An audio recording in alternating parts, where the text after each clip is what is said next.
Students, welcome to my channel Genius Mantra. आज हम class 10th का मैथ्स का चैप्टर फर्स्ट पढ़ने वाले हैं, जिसका नाम है रियल नंबर। ओके, अब रियल नंबर का जो नंबर सिस्टम है, नंबर सिस्टम के बारे में आपने स्टूडेंट्स प्रीवियस क्लासेस में भी पढ़ा होगा, पर उनमें और आज जो हम पढ़ने जा रहे हैं उनमें क्या डिफरेंसेस है, उसमें कोई ऐसे बहुत बड़ा डिफरेंस नहीं है। सिर्फ बात हम यहाँ करेंगे मेन रूप से बोर्ड बेस्ड में किस तरीके के कंसेप्ट बेस्ड के क्वेश्चन आते हैं, और उसी कंसेप्ट पे हम बात करेंगे कि किस तरीके से अगर हम कंसेप्ट के साथ इस चैप्टर को पढ़ें तो ये चैप्टर जो स्टूडेंट्स मोस्टली स्टूडेंट ये कहते हैं कि ये चैप्टर हमको टफ लगता है, तो मैं आपको सबसे पहली बात तो ये क्लियर कर दूं कि ये चैप्टर बिल्कुल भी टफ नहीं है, बशर्त ये है कि आप कंसेप्ट को अगर समझते हुए इसको सॉल्व आउट करेंगे। ओके, तो सबसे पहले ज़्यादा इस चीज़ के बारे में हम बात ना करते हुए आइए हम अपने टॉपिक को स्टार्ट करते हैं, जिसका फर्स्ट चैप्टर जो हमारा है वो रियल नंबर है, और रियल नंबर से हम शुरुआत करते हैं। ठीक है, और फिर भी इन क्लास के अंदर मैं पूरी कोशिश करूंगा कि आपको सारे कंसेप्ट वाइज जो है इस चीज़ को मैं क्लियर कर सकूं। फिर भी स्टूडेंट्स, अगर आपको किसी तरीके का कोई डाउट होता है तो आप मेरे कमेंट सेक्शन में जा करके, क्योंकि देखिए जब तक आप कमेंट नहीं करेंगे तो हमारी जो भी हमारे एफर्ट्स हम इसके अंदर लगाते हैं, आपके लिए बेस्ट देने की कोशिश करते हैं। आपके कमेंट से ही हमें ये पता चल पाएगा कि जो हमारी ये कोशिश है वो कितने आप तक उसका कितना फ़ायदा पहुंच रहा है, ये आपके कमेंट्स ही हमें अवेयर कराएंगे। ठीक है, और कमेंट्स करेंगे तो हम आपको पूरी कोशिश, मैं आपकी वो सारे डाउट्स को क्लियर करने की पूरी कोशिश करूंगा। ओके, तो आइए अब हम स्टार्ट करते हैं। सबसे पहला जो कि रियल नंबर से हम शुरुआत करते हैं। रियल नंबर आप देखिए यहाँ पर, जैसे बोर्ड पे आप देख सकते हैं मैंने लिखा हुआ है इसके अंदर real number. Okay, real number का मतलब यहाँ पर आप देखिए रेशनल नंबर और इरेशनल नंबर। यहाँ पे दो रियल नंबर जो होता है मेनली दो पार्ट में डिवाइडेड होता है, रेशनल और इरेशनल। ठीक है, अब बात आती है रेशनल और इरेशनल की। पहले हम बात करेंगे रियल नंबर। अच्छा, रियल नंबर के बारे में मैं थोड़ा सा हल्का इंट्रोडक्शन दे दूँ आपको। रियल नंबर, रियल चूँकि ये हमारे रियल वर्ल्ड में, जो हमारे रियल लाइफ में हमारी क्या इसका इम्पॉर्टेंट है, आप जानते हैं जितने भी नंबर्स हैं वो सारे काउंटिंग नंबर में 1 2 3 4 5। कोई भी आपसे जनरली पूछ देता आप कितने भाई बहन हैं, ठीक है, अब क्या बोलते हैं हम 2 हैं, 3 हैं, 1 है, जो जितना है उस तरीके से आप कह सकते हैं। ठीक है, अब इस बास्केट में कितने मैंगोज हैं, कितने ऑरेंजेज हैं, ठीक है, बनानाज है, इस तरीके से आपके पास कितनी मैथ्स की बुक है तो आप सीधे कह देंगे 1 2 3 जो भी है। ठीक है, तो ये आप कुल मिलाकर के कहने का मतलब है कि ये कहीं से कोई नया कंसेप्ट नहीं है, ये हमारी रियल लाइफ के काउंटिंग नंबर जो हैं वो हमारे रियल लाइफ से जुड़े हुए हैं। तो बिल्कुल रियल लाइफ से इसको को रिलेट करके अगर आप पढ़ेंगे स्टूडेंट्स तो ये काफ़ी इंटरेस्टिंग होने वाला है और कंसेप्ट भी आपको क्लियर समझ में आएगा। तो अब हम यहाँ पर बात करते हैं, ये रियल नंबर आया। रियल नंबर के में दो पार्ट इसके हो जाते हैं, रेशनल और इरेशनल। ओके, अब रेशनल में जैसे कि मैंने बताया है, आप रेशनल नंबर को 9th क्लास, आप प्रीवियस क्लास के अंदर भी आपने स्टडी किया है और आपको अच्छे ढंग से आता होगा। कुछ एक स्टूडेंट्स हो सकते हैं जिन्होंने शायद अभी 8th से पास करके 9th में आए हों, या अगर कोई 9th के स्टूडेंट जिसे देख पा रहे हैं इस वीडियो को बाय द वे, तो उनको थोड़ी सी समझने में प्रॉब्लम हो सकती है। तो फिर भी इसलिए मैं आपको पूरी क्लियरली बता रहा हूँ जिससे कि हर स्टैंडर्ड की स्टूडेंट्स इसको समझ सकता है। ओके, अब रेशनल नंबर की बात करूँ तो यहाँ पर क्या होता है, जनरली हम इसको P/P/Q के फॉर्म में इसको डिनोट करते हैं, जिसको कि आप मोस्टली प्राइमरी जो क्लासेज हैं 6th 7th वगैरह में भी, इवन 4th क्लास से भी आप N/D यानी कि न्यूमरेटर अपॉन डिनोमिनेटर के फॉर्म में भी हम इसको कहते हैं, जिसको कि हम और बड़ी क्लासेज में P/Q के रूप में डिनोट करते हैं। ओके, तो आप बेसिकली जो है आप डिनोमिनेटर और न्यूमरेटर आप जानते ही हैं, तो यही हो गया, जो न्यूमरेटर हो गया ये becomes two P and denominator हो गया वो Q बन जाता है हमारा। बट यहाँ पर एक ध्यान देने वाली बात यह है कि Q could not be 0, can not be 0, यानी कि Q 0 नहीं होना चाहिए। ओके, और दूसरा नंबर जो आता है वो इरेशनल है। इरेशनल के अंदर हम इसके बारे में भी बाद में बात करेंगे, पहले हम रेशनल के बारे में बात करते हैं, ठीक है। अब रियल नंबर की बात करें हम, इन दोनों को अगर हम मिला दें तो क्या बन जाता है, रियल नंबर बन जाता है, ठीक है। यानी कि आपने क्या देखा कि यहाँ पर देखिए रियल नंबर आया, रियल नंबर के बाद रेशनल नंबर दो टाइप्स होते हैं, रेशनल और इरेशनल। और जब रेशनल और इरेशनल को दोनों को मिला देंगे आप तो क्या बन जाएगा, रियल नंबर बन जाता है, ठीक है। तो आपको समझ में आ गया होगा कि रियल नंबर क्या है। इसका डेफिनेशन अगर देना चाहें तो दे सकते हैं, हालांकि डेफिनेशन आपको नहीं आएगा, जस्ट कंसेप्ट आपको क्लियर करना है कि ये रियल नंबर होता क्या है। तो the collection of all the rational और irrational number is called the real number and which is represent by R. इसको आर से दिखाया जाता है। बात करते हैं नेचुरल नंबर के बारे में, ठीक है। नेचुरल नंबर क्या होता है, आप जानते हैं कि all counting numbers is called the natural number.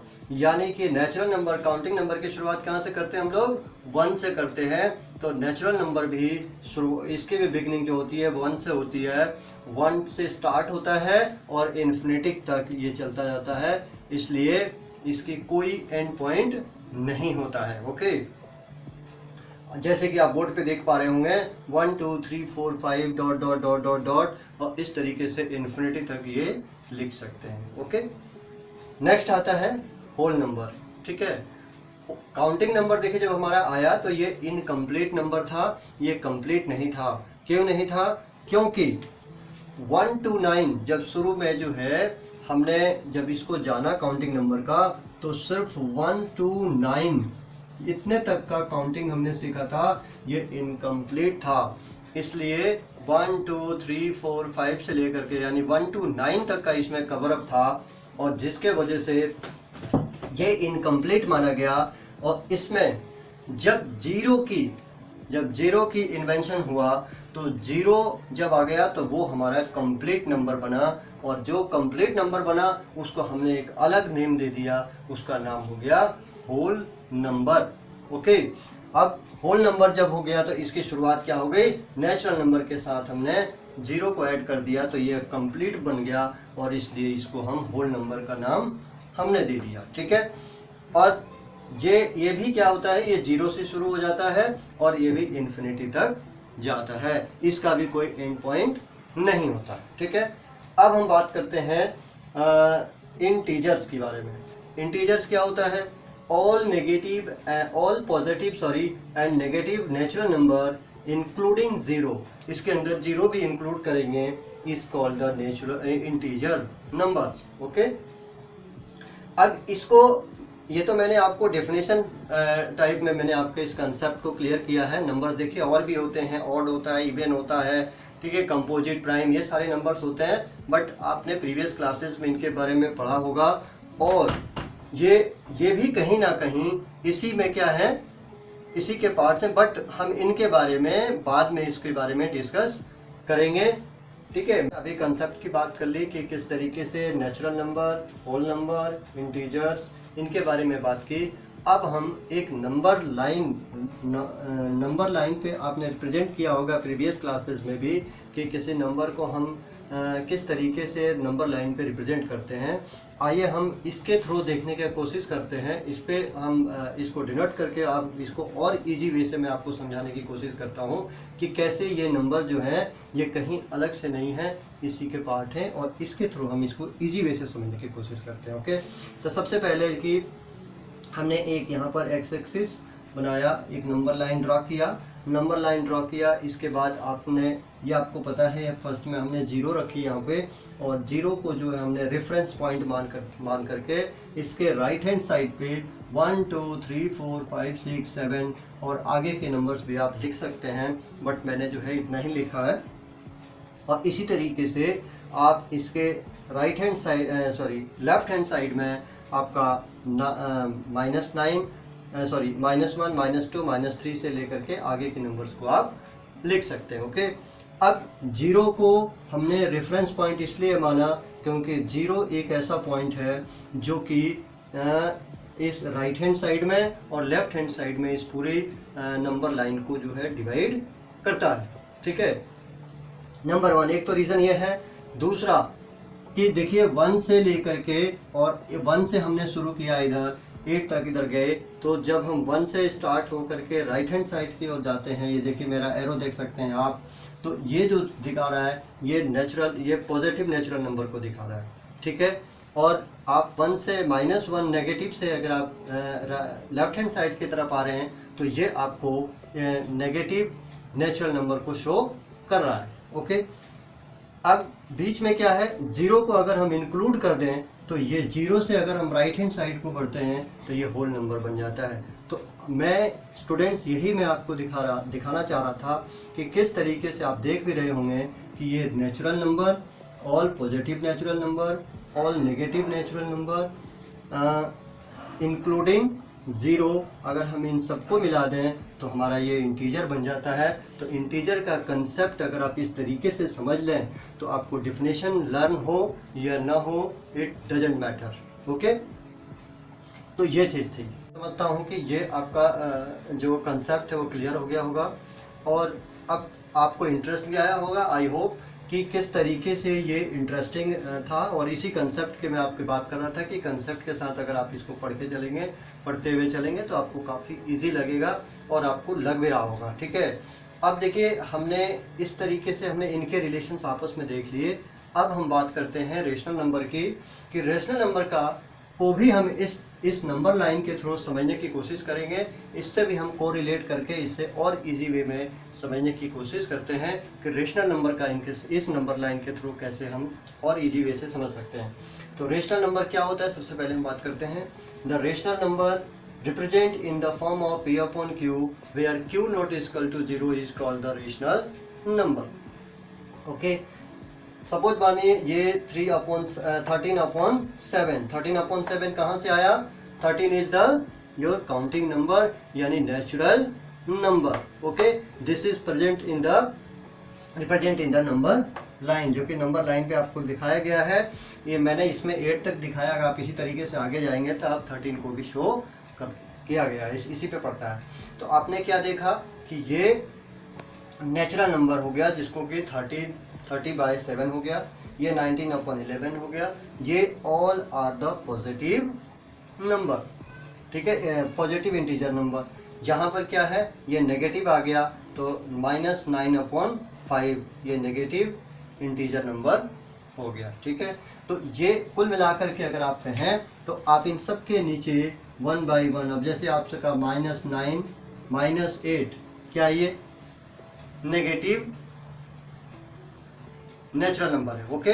Negative natural number है, इसके नीचे अगर आप 1 लगा दें, इसके नीचे भी 1 लगा दें, तो क्या ये P/Q के फॉर्म में नहीं हो गया ना। तो और यही तो है हमारा रेशनल नंबर। तो हमने क्या देखा कि ऑल नेगेटिव एंड पॉजिटिव ये सारे के सारे नंबर्स को भी हम in the form of rational number के फॉर्म में रिप्रेजेंट कर सकते हैं। तो स्टूडेंट अब इसी चीज़ को मैं, जैसे कि यहाँ पर रेशनल नंबर पे आप देख सकते हैं, यहाँ रेशनल नंबर को अगर आप इससे कोरिलेट करके देखें तो देखिए ऑल दिस पोर्शन और पॉजिटिव पोर्शन और नेगेटिव पोर्शन को अगर आप मिला दें तो it's become our integer number. इसी तरीके से अब हम नेचुरल नंबर की बात करते हैं। नेचुरल नंबर के लिए आप देखिए यहाँ से सिर्फ नेचुरल नंबर 1 से स्टार्ट कीजिए और ये 8 आगे आप जाएंगे तो ये आपका नेचुरल नंबर हो गया। आप यहाँ से भी देख सकते हैं, यहाँ से भी आप देख सकते हैं, ठीक है। तो आप ये वाला पोर्शन क्या हो गया, ये नेचुरल नंबर का हो गया, ठीक। अब ये आपका नेचुरल नंबर हुआ गया और यहाँ से क्या हुआ, ये होल नंबर हो गया। तो इस तरीके से ये दोनों मिल करके आप इसी से, और ये आपका यहाँ से लेके यहाँ तक होल नंबर हो गया, और इनके बीच में किसी भी नंबर के नीचे आप 1 लगा देंगे तो ये आपका P/Q के फॉर्म में हो जाएगा। और जैसे ही P/Q के फॉर्म में हो जाएगा, बट इतना मैं बार बार आपसे कह रहा हूँ कि ये ध्यान रखिएगा कि न्यूमरेटर आपका 0 हो सकता है बट डिनोमिनेटर कभी 0 नहीं होता। आपको सिर्फ इतना ही समझना है कि होल नंबर कोई भी यहाँ से होल नंबर से लेकर के और नेचुरल नंबर को लेकर के किसी भी आप नीचे जो है उसके नीचे 1 लगा देंगे तो it become the rational number, okay. तो आपने क्या देखा कि rational number is the collection of integer number, natural number और होल नंबर। और जब तीनों को आप मिला देंगे तो तो ये रेशनल नंबर आपका बन जाएगा और इन सारे नंबर्स को आप रेशनल नंबर के फॉर्म में रिप्रेजेंट कर सकते हैं। ठीक है, तो स्टूडेंट्स मैं समझता हूँ कि यहाँ तक का टॉपिक जो है आपका इरेशनल नंबर का पूरा कंप्लीट समझ में आ गया होगा। अब हम जैसे कि इसमें सेकंड पार्ट जो हमारा था इरेशनल नंबर, हम इसके बारे में बात करते हैं। तो स्टूडेंट अब हम इरेशनल नंबर के बारे में बात करते हैं और देखते हैं कि इस ये रेशनल से किस तरीके से डिफरेंट है। ओके, अब इसके अंदर मैंने जैसे कि आपको बताया √2, √3, √5 यहाँ पर मैंने शो किया हुआ है। कोई भी ऐसे नंबर जिनका कि परफेक्ट स्क्वायर नहीं होते, ऐसे नंबर इरेशनल अगर रूट के अंदर हैं तो वो इरेशनल के अंतर्गत आते हैं, क्योंकि इनके कंप्लीट वैल्यू नहीं होते। ये कहीं ना कहीं डेसिमल में इन तीनों टर्मों से ये बिलोंग करेगा, या तो ये टर्मिनेटिंग होगा, या नॉन टर्मिनेटिंग होगा, या रिपीटिंग होगा। ठीक है, पाई की मैं यहाँ पर ये इंपॉर्टेंट चीज़ मैं बताने जा रहा हूँ स्टूडेंट्स, ये बहुत बेनिफिशियल होने वाला है आपके लिए, क्योंकि देखिए काफ़ी स्टूडेंट्स के अंदर ये डाउट आता है कि सर ये तो 22/7 जो है ये p/q के फॉर्म में है। ओके, तो p/ फॉर्म के क्यूब में है, तो ये फिर रेशनल नंबर हम इसको क्यों नहीं कह सकते। तो मैं बताता हूँ स्टूडेंट्स, इसको हम रेशनल नंबर इसलिए नहीं कह सकते क्योंकि अगर आप 22/7 को अगर आप डिवाइड करके देखेंगे तो ये इसके कंप्लीट वैल्यू सिर्फ 3.14 ही नहीं है, ये आगे भी कंटिन्यूअस चलता रहता है। बट इस तरीके से जो है ये भी कहीं ना कहीं हमारा इस वाले सीरीज में बिलोंग करता है, इसलिए ये भी हमारा इरेशनल का ही पार्ट माना जाता है। ठीक है, तो ये इरेशनल यानी कहीं ना कहीं आपको देखिए ये तीन तरीके का होता है। टर्मिनेटिंग, ये या तो ये टर्मिनेटिंग होगा।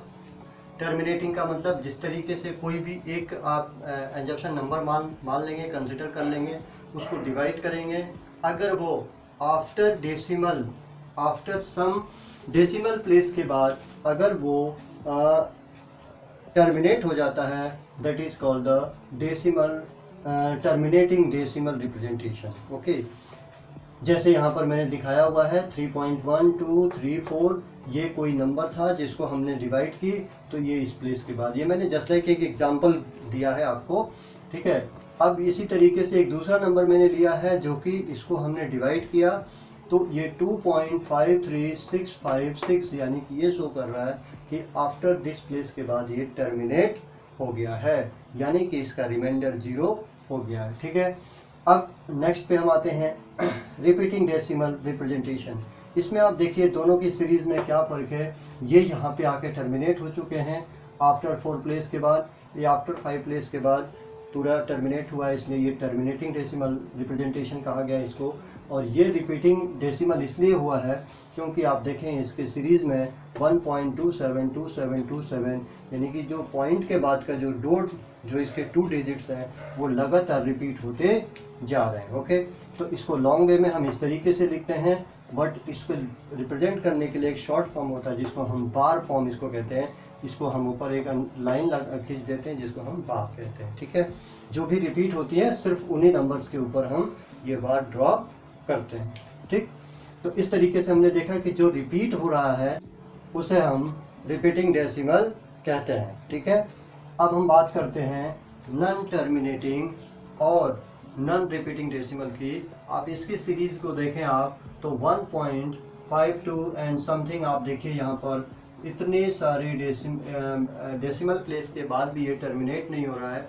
ये आगे जो है डॉटेड लाइन शो कर रही हैं कि ये अभी टर्मिनेट नहीं हुआ है। और दूसरी चीज़, एक तो टर्मिनेट नहीं हो रहा है और दूसरी चीज़ अगर हम बात करें तो इसमें ये रिपीट भी नहीं हो रहा है। तो आपने इसमें देखा कि ना तो ये रिपीट हो रहा है और ना ही ये टर्मिनेट हो रहा है, तो इसलिए हम इसको कह सकते हैं non terminating and non repeating irrational number.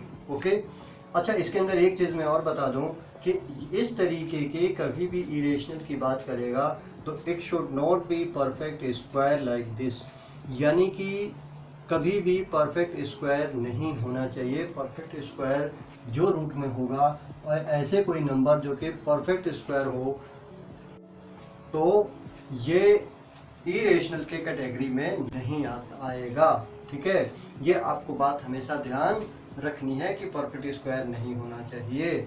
और इसके बारे में मैंने जस्ट अभी आपको बता ही दिया कि पाई अपॉन 22/7 जो होता है ये रेशनल नंबर के फॉर्म में जरूर लिखा है, बट ये रेशनल नंबर से बिलोंग नहीं करता क्योंकि इसकी कंप्लीट वैल्यू नहीं होता है, और ये क्लोजेस्ट वैल्यू को हम मान लेते हैं 3.14। ठीक है, अब मैं समझता हूँ स्टूडेंट्स कि ये रेशनल और इरेशनल का आपको टोटल कंसेप्ट ये क्लियर हो गया होगा। ठीक है, अब हम थोड़ी सी बात करते हैं, ये यहाँ पर 3 चैप्टर के, इस चैप्टर के जो 3 जो हमारे मेन प्रॉपर्टीज़ हैं जिनके ऊपर ये चैप्टर बेस होता है, और इसके इन तीनों प्रॉपर्टीज़ के उस पे बेसिस पे आपका इस पे क्वेश्चन बेस्ड है। ये सारी एक्सरसाइज के जो क्वेश्चन हैं वो इन्हीं चैप्टर 1 के जो सम्स है वो इन्हीं अलग अलग प्रॉपर्टीज़ के बेस पर है। ठीक है, तो इनके बारे में स्टूडेंट्स हम नेक्स्ट वीडियो में पढ़ेंगे, नेक्स्ट वीडियो में हम इसके बारे में ज़्यादा डिटेल में बात करेंगे। यहीं से हम नेक्स्ट वीडियो की शुरुआत करेंगे, जिसमें कि ये 3 बेस जो है मैं आज थोड़ा सा बता देता हूँ इनके बारे में। यूक्लिड डिवीज़न लेमा है। ठीक है, यूक्लिड डिवीज़न लेमा जो है ये क्या हुआ, ये एक प्रॉपर्टी आपका ये फर्स्ट प्रॉपर्टी कहलाता है। दूसरा यूक्लिड्स डिवीज़न एल्गोरिथम। ठीक है, और तीसरे के बारे में फंडामेंटल थ्योरम ऑफ अर्थमेटिक्स। ठीक है, ये है आपका 3 बेस प्रॉपर्टी। इसके इन तीनों प्रॉपर्टीज़ के बेस पर ये पूरा आपका चैप्टर है, जिसके ऊपर सारे एक्सरसाइज के आपके क्वेश्चंस हैं। और ये कुछ भी नहीं है, इनके नाम से स्टूडेंट्स आप मत किसी तरीके का माइंड में बटन लीजिएगा या टेंशन की बात है। ये बड़े ही इजी वे हैं और बड़े ही न्यू कंसेप्ट के साथ मैं आपको नेक्स्ट अपने वीडियो में यहीं से हम शुरुआत करेंगे। और ये यूक्लिड डिवीज़न लेमा के बारे में हम सबसे पहले पढ़ेंगे, और इसके किस तरीके से ये कैसे इस प्रॉपर्टी ये अप्लाई होंगी, कैसे इसको हम सम्स के इसके बेसिस पे कैसे सम्स होंगे, उसको मैं बड़ी टेक्निक और बड़े ही एक न्यू कंसेप्ट के साथ आपको सिखाऊंगा। तो तब तक आप स्टूडेंट्स ये जो टोटल जितने भी चीज़ें आज की क्लास में मैंने आपको बताई हैं, रेशनल रियल नंबर से लेके और अब तक इन तीनों ये लास्ट की प्रॉपर्टी जो मैंने जिनके बारे में आपको बात की है, ये मैं समझता हूँ सारे कंसेप्ट आपको क्लियर हो गए होंगे। लेकिन मैं आपसे यही रिक्वेस्ट है मेरी कि आप इन सारे टॉपिक्स को, जितने कंसेप्ट मैंने ये समझाए हैं, इसको आपके जो सम्स हैं वो जो हम नेक्स्ट वीडियो में जब हम सीखेंगे तो और बढ़िया तरीके से आपको समझ में आ जाए, उसके लिए इन सारे कंसेप्ट्स को डीपली एक बार आप इसको जो है रिवीजन करेंगे। ठीक है, और जो कुछ भी मैंने बताया है उसको रिमेंबर करेंगे, और इसके जो नोट्स है वो मेरे डिस्क्रिप्शन बॉक्स में प्रोवाइड है, आप वहाँ से इसको एक्सेस कर सकते हैं। ठीक है, किसी तरीके का अगर डाउट है तो वो डाउट में मैं बार बार आपसे कहता हूँ कि आप मेरे से चैट के जरिए आप बात करके अपने सारे डाउट्स को क्लियर कर सकते हैं। मैं पूरी कोशिश करूँगा आपकी हर डाउट्स को पूरा करने के लिए। ठीक है, बट ये बेस्ड बहुत आपके माइंड में क्लियर होना ज़रूरी है, ताकि जब हम कल यहाँ से स्टार्टिंग करें तो इससे पहले का जो कुछ भी कंसेप्ट हो आपके माइंड में बिल्कुल क्लियर हो। ठीक है, तो इसी के साथ आज का क्लास हम यहीं पे फिनिश करते हैं स्टूडेंट्स, और तब तक के लिए आप सेफ रहें और स्वस्थ रहें। Okay, thanks.